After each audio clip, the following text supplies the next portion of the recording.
Hello ladies and gentlemen, and welcome to the Seahawks Top 10. I'm your host, Joshua, aka Darth Cripple on Twitter.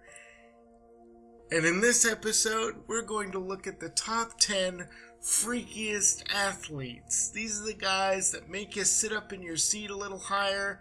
They make you rewind that play and find out what happened. These are the guys that just make you go, wow. They don't necessarily have to have the best stats. They don't necessarily have to always make plays, but every time you see him make a play, you're just like, who is he? What is he? Where did he come from? So let's get started as we look at the top 10 freakiest athletes. Number 10, Daryl Turner. Not only a surprise as the rookie fill-in for an unfortunately early end to Paul John's career, Turner quickly established himself in the new retooled passing offense of Chuck Knox in 1984. Turner would go on to prove an elite sprinter who gave Seattle its first ever raw, deep threat at the receiver position. However, he was also shockingly fast for a man nearly 6'4". Despite only catching 101 total passes in 4 seasons, 36 of them went for touchdowns.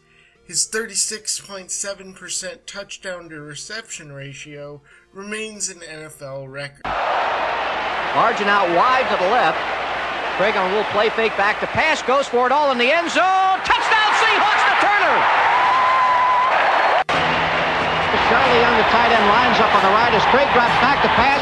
He's going deep up the left side. He's got Turner in front. He makes the grab at the 30. He's on his way. He'll go all the way. Touchdown Seahawks! Number 9. Dave Brown. Snagged from the Pittsburgh Steelers in the 1976 expansion draft, Dave Brown would find himself moved from the nickel corner to the free safety spot because of his raw speed and range. However, Brown's lack of bulk made it less than ideal to send him into the combat zone as a run stuffer, and so he was eventually moved to the right cornerback position the next season. This turned out to be a phenomenal decision as Brown went on to notch 46 career interceptions to the corner in just 7 seasons. Using a combination of speed and burst and anticipation to jump in front of passes and receivers, Brown used his incredible range to take advantage of QBs throwing blind to his side of the field. His most famous game to Hawk fans is the 1984 contest versus the Kansas City Chiefs in Seattle. He notched 2 interceptions and returned both for touchdowns. Take it away, Pete Gross. Took off the 40-yard line. Brown on his way up the sideline again. They'll never get him. Down the sidelines, Dave Brown. Touchdown Seahawks. Number 8, Kurt Warner. Seattle traded up to the number 3 overall pick in the 1983 draft and took Kurt Warner out of Penn State.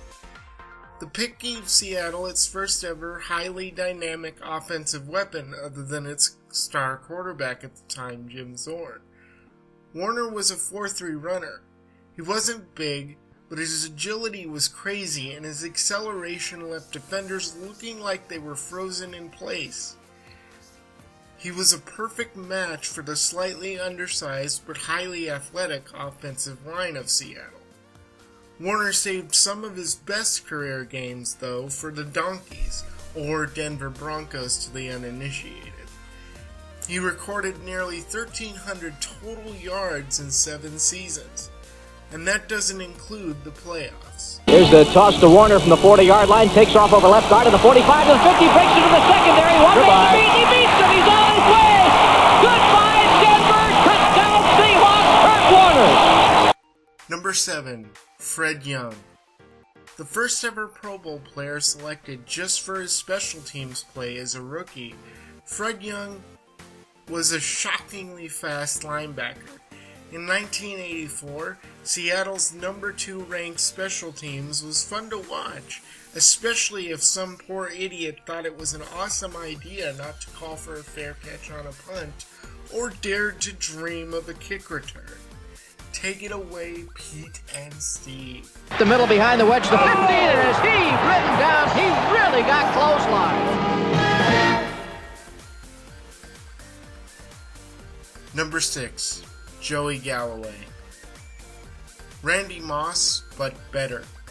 Joey Galloway had the kind of speed combined with quickness that made your heart skip a beat when you watched him live, which I had the chance to do a couple of times. It was once alleged by Joey and Seahawks trainers that the Ohio State player had been clocked at a 4.18 40 time. I'm not sure I believe it, but after these 2 touchdowns versus the Jets, I'm sure Pro Bowl corner Aaron Glenn did. Second down and 10. Kitna's got a receiver. Galloway may be gone with the Pro Bowler Glenn on his back. Touchdown, Seattle. 70 yards. A stunning play. It's a first down. Kitna winds up again, looking for Galloway. He's beaten Glenn again, and there he goes. Can you believe it? 57 yards on this touchdown pass. Number 5, Bobby Wagner.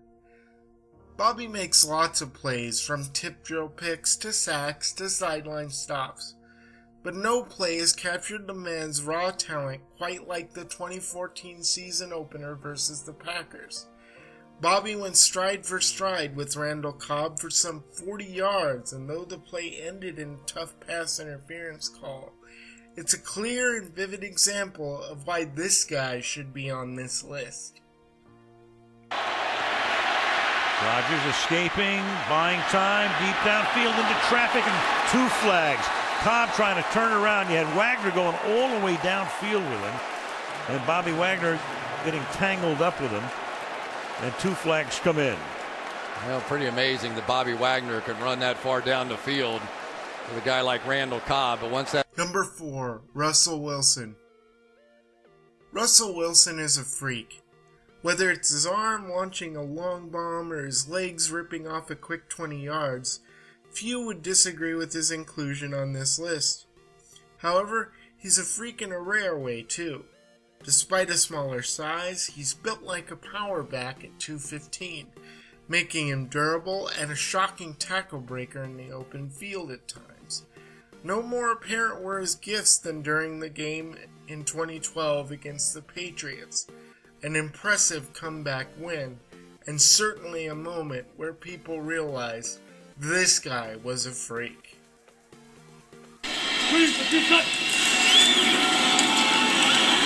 Again a bootleg. Step and fire. Wilson, separation, touchdown Rice.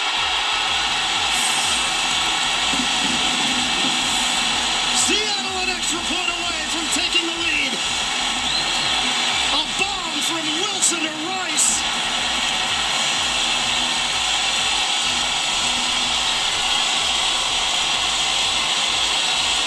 Now Rice ran a great double move, fake going to the corner, then went back down the middle, and as you said, it was another play action, a bootleg that time, and Wilson just aired it out for 46 yards.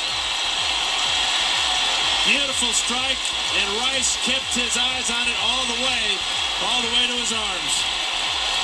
Number 3, Earl Thomas. A freakishly fast bullet who was a raw little baby when he came to Seattle in 2010. You always could see flashes right away, even in preseason of his rookie year. Earl made an impact against the Vikings in preseason on these 2 plays. On Harry. Favre zips that one and it's broken up and intercepted. Earl Thomas. Look at him run. Bye-bye. The first round pick scores his first touchdown as a pro. This is going to be the defense you're going to see this year. Yeah, I was saying the front 4 was the starting front 4. Oh, big collision. Pass intended for Percy Harvin, and Earl Thomas ran right into him. Both guys slow to get up until Thomas suddenly popped up. Yeah, he's all fired up now, but just a minute ago he probably didn't know what city he was in, but he's up and off the field now after that big hit. And that's what they want out of Earl Thomas. They want him to patrol that middle. They want him to make big hits like this in the middle of the field and jar those footballs away from those opposing receivers. It's been a steady growth since then, and he's become the best deep coverage safety in the NFL. It got to the point, as an analyst of the Seahawks, where there are plays where I can't tell where Earl Thomas has come from. When he makes a decision, he closes 20 yards in a blink, and if you blink, you missed it. Rewind that play and watch it again, because you're going to miss it again, and you're going to have to rewind that play and watch it again, and you're going to miss it again, and so you're going to have to watch the play again, and you're going to miss it again. I think you get the point. This guy certainly deserves to be high up on this list. Number 2, Walter Jones. I know what you're thinking. Who's number 1 then?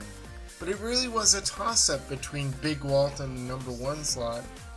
The Seahawks have had many stars since the start of the 2000s, but none have been as quiet while being praised as often as Walter Jones. A man who believed himself the best left tackle in football. When interviewed by Paul Sylvia in 2007 ahead of his matchup with the Baltimore Ravens and his contemporary Jonathan Ogden, he said this: "Some say it's him, some say it's me.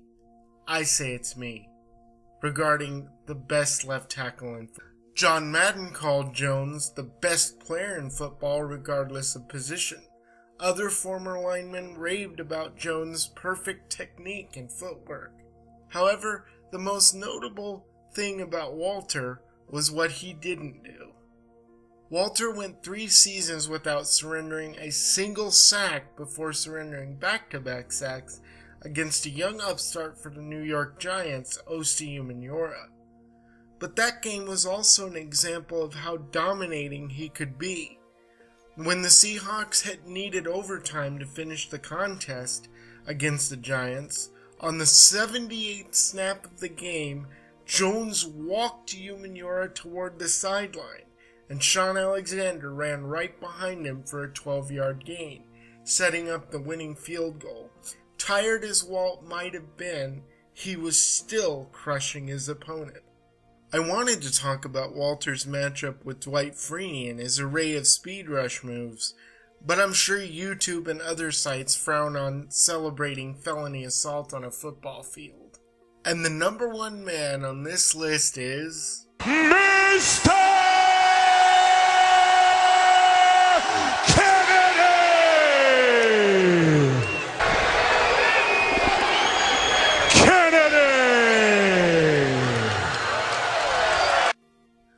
Okay. It's Cortez Kennedy. Sorry, I'm a nerd. I apologize. Forgive me. He had to be here, though. Cortez was one of the lone bright spots for most of the 90s, unless you're John Ryan and you enjoy the art of expert punting mechanics. The best quote on Tez I ever heard comes from Brian Baldinger, who played Tez when he was with the Cardinals as an offensive guard. He said, quote, "I remember hearing about this young kid in Seattle, and I felt like I'd be okay. We called a pass play on the first play of the game, and he hit me in the chest and then in the side of the helmet. I fell on my butt and then onto my back and was like, okay, that's different. I went back to the huddle, and my guy is like, what, are you going to do your job?" I didn't say anything. But once again, the Seattle defender that drew everyone's attention was Cortez Kennedy.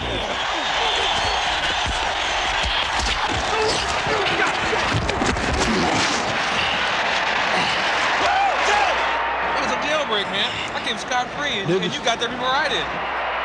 Cortez Kennedy is a load. His size and talent is so mammoth, so monstrous, that it only seemed logical to cast Kennedy as Tez Rex, the frightening ghoul featured in a national television commercial. But that fictitious character is only too genuine to opposing ball carriers. They see him in their dreams, wake up in a cold sweat, and then realize their worst nightmare is stalking them for real every Sunday.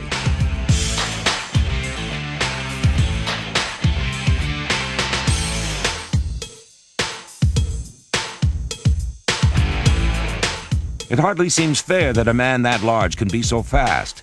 But it's part of the reason why Kennedy was voted to the Pro Bowl for a third straight season. Perhaps an even greater sign of respect came each week when the other team routinely assigned 2 or even 3 blockers to contain him.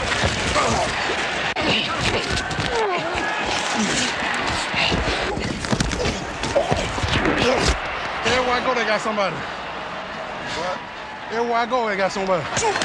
The extra attention often freed up a teammate to make a big play. Got from behind, fumbles the football, Seahawks pick it up. Eugene Robinson, touchdown, Seahawks. Through it all, Kennedy never lost his sense of humor. I don't know if it was a pass or what, but I know I got flipped. I couldn't even see what's going on. Yeah. I won't do that again.